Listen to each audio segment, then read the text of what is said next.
Franck Ferrand raconte sur Radio Classique.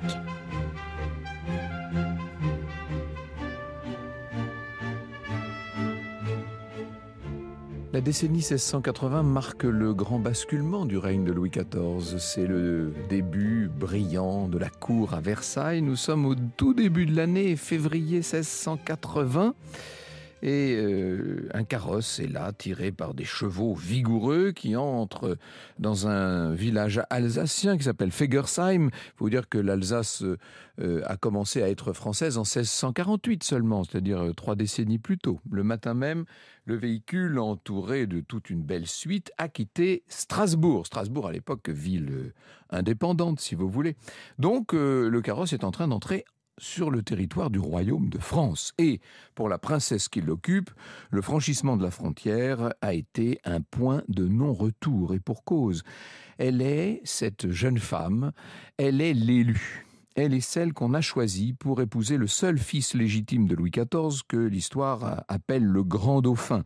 Elle s'appelle Marianne Christine Victoire de Bavière. Si vous voulez bien, on l'appellera Marianne. Elle a 19 ans et derrière elle, elle a laissé toute sa culture, ses habitudes, sa famille. Elle a laissé tout ce monde-là à Munich puisqu'elle est née Bavière.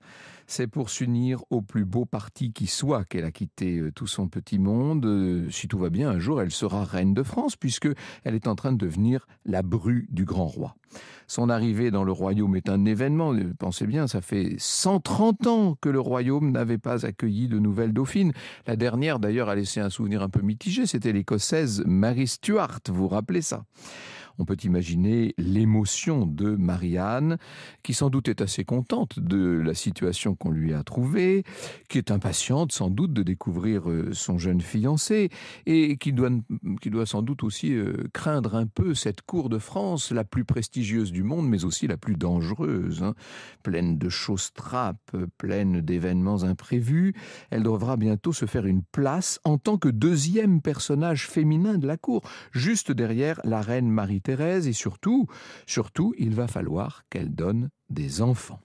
Pour l'accueillir, Louis XIV a procédé par étapes, selon la coutume de l'époque. On a d'abord envoyé une délégation qui est une sorte d'avant-goût de la cour, si on peut dire. On l'a envoyée en Alsace, cette délégation, avec des membres assez intimidants. Il y a la duchesse de Richelieu qui a été placée à la tête de la maison de la princesse. Il y a le grand prédicateur Bossuet, l'aigle de Meaux.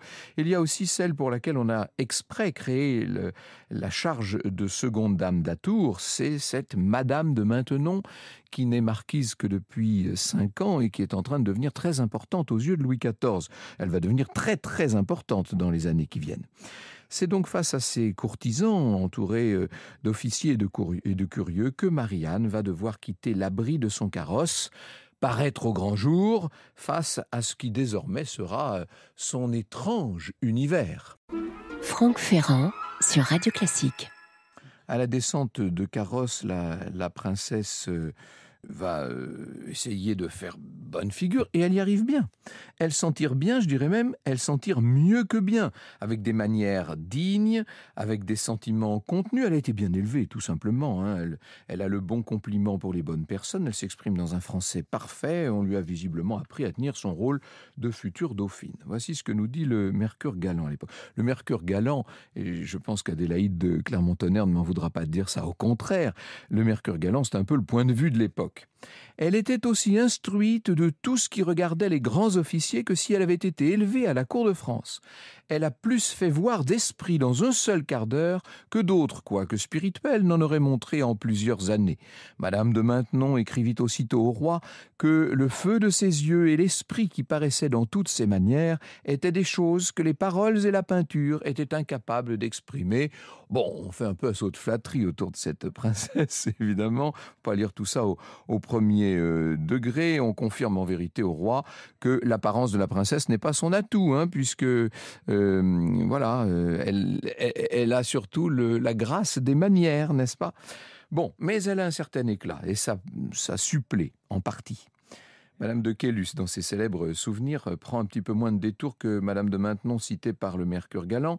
Madame la Dauphine était non seulement laide, mais si choquante, nous dit Madame de Caylus, que Sanguin, envoyé par le roi de Bavière dans les temps qu'on traitait son mariage, ne put s'empêcher de dire au roi au retour « Sire, sauvez le premier coup d'œil ». Vous voyez un peu.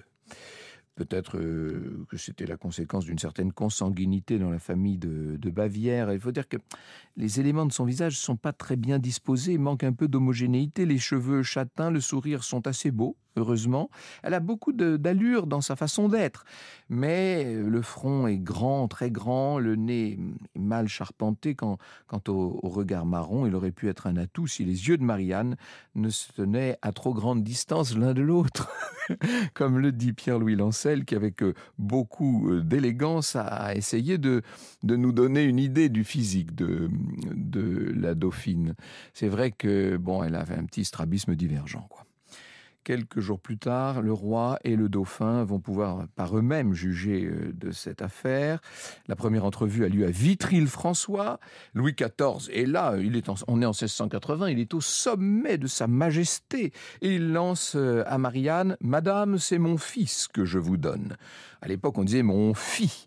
Le jeune dauphin se montre comme souvent un petit peu balourd, mais il a le mérite de ne pas se formaliser du visage de sa promise, et l'on va bientôt pouvoir célébrer le mariage. Simone Berthier a écrit un ouvrage connu, Les Reines de France au temps des Bourbons. J'en profite pour signaler que Perrin est en train de rééditer l'ensemble de l'œuvre de Simone Berthier, et c'est une chance parce qu'il n'y a pas d'auteur en France, à mon avis, qui sache raconter l'histoire avec autant de précision et d'élégance. Simone Berthier nous dit « Le dauphin à 18 ans n'aurait pas encore eu l'occasion de jeter sa gourme. C'est le roi en personne qui se chargea de l'instruire de tout ce qu'il avait à faire. Il lui fit une manière de géographie. » Fin de citation. L'élève, quoique novice, se montra doué, nous assure Simone Berthier. Voilà donc des débuts prometteurs pour la jeune épouse. La cour de France aurait sans doute trouvé la princesse qu'il lui fallait. Alors, est-ce que c'est vraiment le cas ?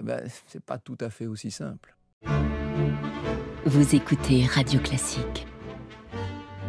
Bon, alors, je vous ai parlé du physique un petit peu ingrat, il faut bien le dire, de notre Marianne. Il est temps peut-être de vous parler du physique non moins ingrat de celui qu'on surnomme Monseigneur à la cour. Et vous pouvez demander par exemple à Saint-Simon ce qu'il en pense. Alors, dites-vous bien que Saint-Simon décrit le dauphin, le grand dauphin, un peu plus tard que la période qui nous intéresse. Au physique, d'abord, Monseigneur était plutôt grand que petit, fort gros mais sans être trop entassé, l'air fort haut et fort noble, sans rien de rude, et il aurait eu le visage fort agréable si monsieur le prince de Conti ne lui avait pas cassé le nez en jouant, étant tous deux enfants. Il était d'un fort beau blond, avait le visage fort rouge et fort plein, et sans aucune physionomie. Vous voyez que Saint-Simon fait un certain usage de l'adverbe fort. Le portrait moral est encore pire que le portrait physique. Si je puis dire, je cite toujours le méchant petit duc. De caractère, il n'en avait aucun. Du sens assez, sans aucune sorte d'esprit, de la hauteur, de la dignité par nature, par prestance, par imitation du roi, de l'opiniâtreté sans mesure et un tissu de petitesse arrangé qui formait tout le tissu de sa vie, doux par paresse et par une sorte de stupidité, dur au fond, avec un extérieur de bonté qui ne portait que sur des subalternes et sur des valets. Tout ça est à la fois merveilleusement écrit et atrocement décrit. Même si le portrait est un peu excessif, vous voyez bien qu'on a compris tout de suite que ce grand dauphin, malgré sa grandeur, n'a pas du tout l'aura de son père.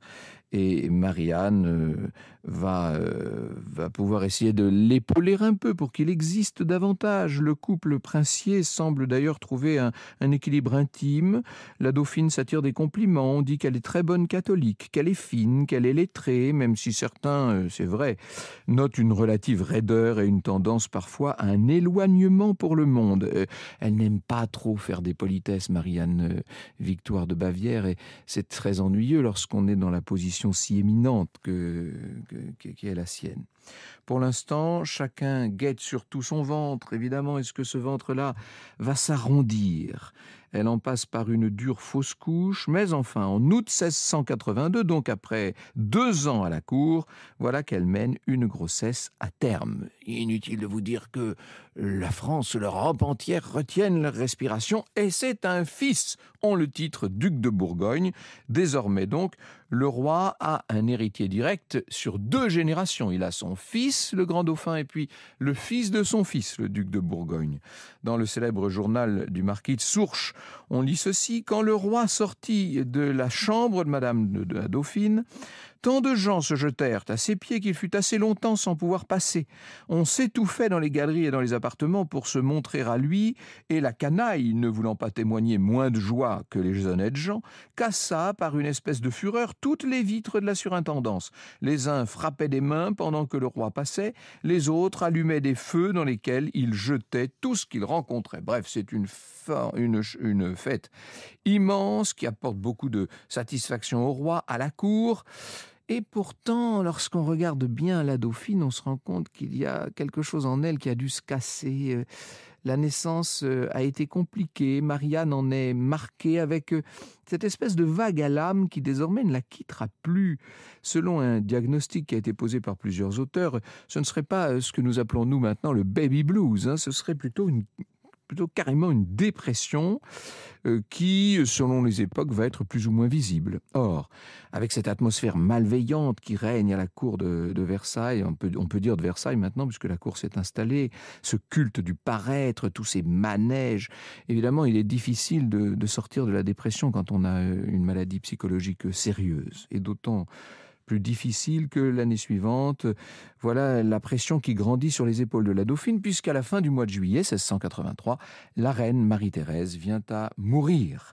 Ce qui veut dire que maintenant, Marianne est le premier personnage féminin de la cour de France, ce qu'on pourrait appeler la première dame, d'une certaine façon.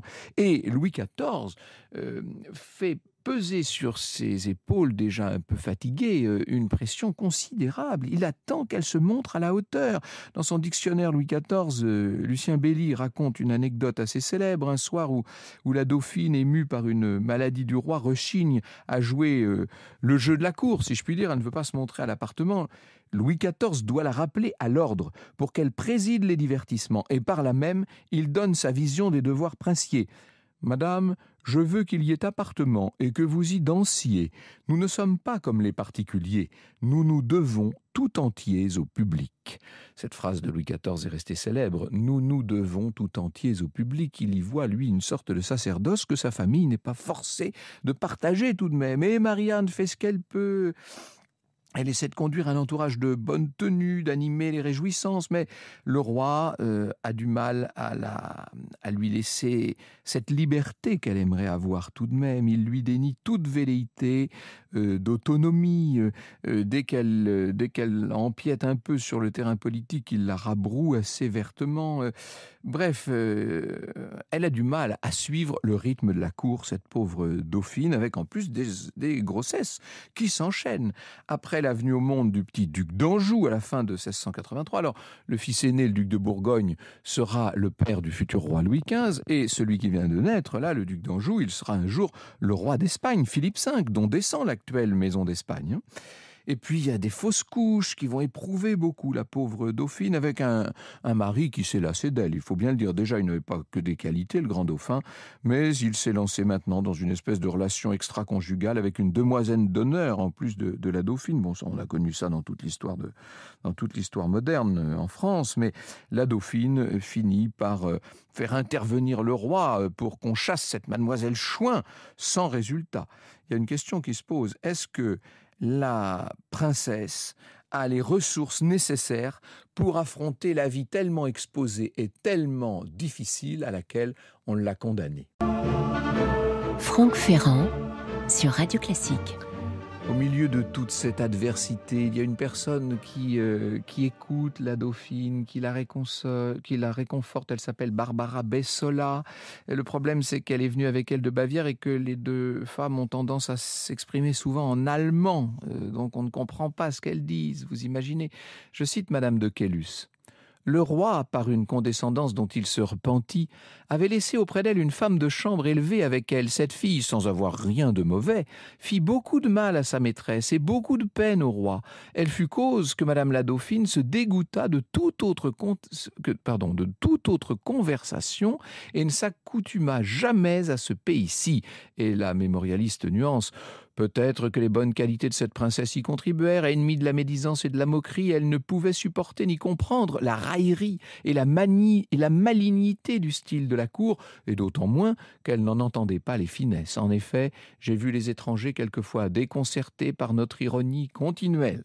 Certains essaient de parler à la dauphine. Madame de Maintenon va le faire, évidemment. Entre-temps, elle est devenue l'épouse morganatique du roi. Et puis la belle-sœur du roi, qui elle aussi est allemande, Madame Palatine, mais rien n'y fait. Personne ne semble trouver les mots justes et l'on voit Marianne qui se renferme de plus en plus sur elle-même, et qui a du mal à assumer les devoirs dynastiques. Elle essaie de faire ce qu'on attend d'elle, c'est-à-dire donner des enfants à son mari. En 1686, troisième petit garçon, le duc de Berry. Alors celui-là, il ne deviendra ni le père de roi, ni roi lui-même. Il mourra d'un accident de chasse avant même la mort de son grand-père, ce duc de Berry. Accouchement pénible dont elle se relève mal. Elle est de plus en plus ébranlée et on s'habitue à la voir, comme l'écrit Saint-Simon, dans une maladie continuelle plus ou moins forte. Je cite encore Simone Berthière. Elle se plaint sans cesse, invoquant le chaud, le froid, la poussière, la pluie. Elle boude les parties que Louis XIV lui propose. Bref, tout le monde la trouve insupportable. On ne la prend pas au sérieux. Elle passe pour une malade imaginaire. Franck Ferrand sur Radio Classique. Et évidemment, comme le souligne Pierre-Louis Lancel, la dauphine se rend bien compte du dédain qui l'entoure. On l'entend dire « Il faudra donc que je meure pour me justifier ». Elle n'en peut plus de la méchanceté de ses courtisans sans cœur. Et évidemment, elle est de plus persuadée que c'est la naissance du petit Berry qui l'a mise dans cet état. C'est sans doute pas aussi simple. Les mois défilent avec de nouvelles crises, de nouvelles fatigues, et puis d'autres grossesses qui ne sont pas menées à terme. Et au début du printemps 1690, vous voyez, ça fait 10 ans qu'elle est dans ce pays-ci, comme on disait à l'époque. Une sorte de gros abcès est mise en évidence dans son ventre. Elle n'a que 29 ans. Vous voyez, je vous parle d'une bien jeune femme encore.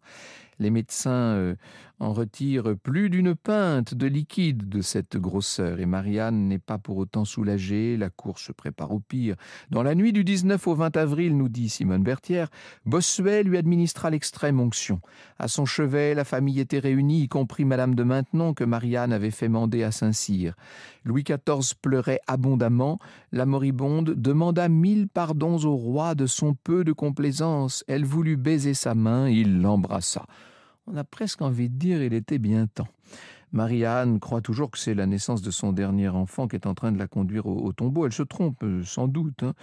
Elle le regarde, ce petit gamin qui a 3 ans. « C'est de bon cœur, dit-elle en l'embrassant. C'est de bon cœur, quoique tu me coûtes si cher. » Et le soir même, elle n'est plus.